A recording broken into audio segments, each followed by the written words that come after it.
లక్ష్మీ నరసింహస్వామిని లోకానికి చూపెట్టింది ఆనాడు ప్రహ్లాదుడైతే అంతటి మహత్తర రూపం కొలువుండే గుడిని దున్యకెక్కేటట్టు చేస్తున్నది మన సీఎం కేసీఆర్ సార్. ఇక ఈ కాడ నుంచి సామి చరిత్రను చదవాలంటే సామి స్తంభాన్ని వలగొట్టుకొని బొత్త వల్గజీరే కాడికే కాదు, కేసీఆర్ సార్ గుడి కట్టిందనే ముచ్చట కూడా కలుపుకొని చదువుకోవాలి.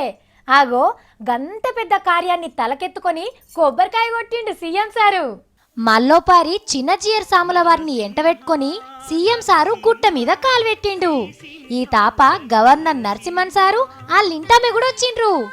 అందరు కలిసి గుడికాడికి రాగానే నెత్తికి శాల్వలు జుట్టి ఎదుర్కొన్నారు అయ్యవార్లు. నరసన్న దర్శనం చేసుకున్నాక గుట్టను డెవలప్ చేసేందుకు వాతిన శంకుబండ కాడికి పోయిండ్రు. అయ్యవార్లు అందరికి కంకణాలు కట్టి కొబ్బరికాయలు చేతులు పెడితే నీళ్లున్నాయా లేవా అని ఊపి చూసింది గవర్నర్ సార్ వాళ్ళింటామే. ఓంబత్తితోని దీపాలు ముట్టించినాక ఒర్రసగ కొబ్బరికాయలు కొట్టిండ్రు. పెద్ద మనుషులతోని పరదబట్టను గుంచిపిచ్చి శంకుబండను అందరికి చూపించిండు కేసీఆర్ సార్. ఇంతల్నే ఏడికెళ్ళి తేలొచ్చిండో ఏందో గాని దైవజ్ఞ శర్మ స్వామి పోటోల ముంగటికి రానే వచ్చిండు. కెమెరాలు ఎటు తిరిగితే అటే తిరిగిండు. ఇక పోర్టువల్ దిగుడు ఒడిచినాక ఈ కార్యం దగ్గరుండి జరిపించిన చిన్నజీయర్ సాముల వారికి గిట్ల దండం పెట్టి పక్క పొంటున్న గవర్నర్ సార్ కాళ్ళు కూడా మొక్కిండు ముఖ్యమంత్రి సారు.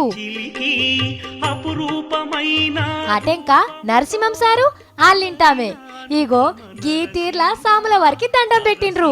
గుడి ఎట్లా కడుతున్నది, ఎక్కడెక్కడ ఏమేముంటాయో ముగ్గురు గుడి చెరసేపు మాట్లాడుకుండ్రు. అందరు అంచెల్లి ఓంగనే మందిని పిలుచుకొని మళ్ళా పోటువల్ దిగిండు దైవజ్ఞ శర్మ స్వామి.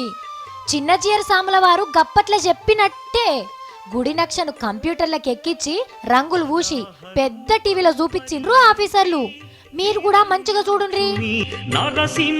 నడుమిట్ల బంగారం దాపిన గుడిలనే మన నరసన్ ఉండేది. 4 దిక్కుల 4 పెద్ద పెద్ద గోపురాలు ఉంటాయి. దజతంబానికి కూడా బంగారు పూస్తట్టున్నారు. ఈగో కింద నిలబడి చూస్తే గుట్ట గిట్లుంటది. చుట్టూ అడవి, గుట్ట మీద గుడి. అగో అటుపక్కకు ఆంజనేయుల వారి విగ్రహం 40 అడుగుల ఎత్తుతోని కడతారట. గుడి లోపట ఎట్లున్నదో చూడుండ్రి. మీరేం చూస్తున్నారో గాని సీఎం సార్ అయితే కంటి రెప్ప కూడా కొట్టకుండా చూస్తున్నాడు. ఇక గిట్లా అయ్యే వరకు షానొద్దులు పడుతుంది కానీ మీరైతే మళ్ళోపరి చూసి దండం పెట్టుకోండి.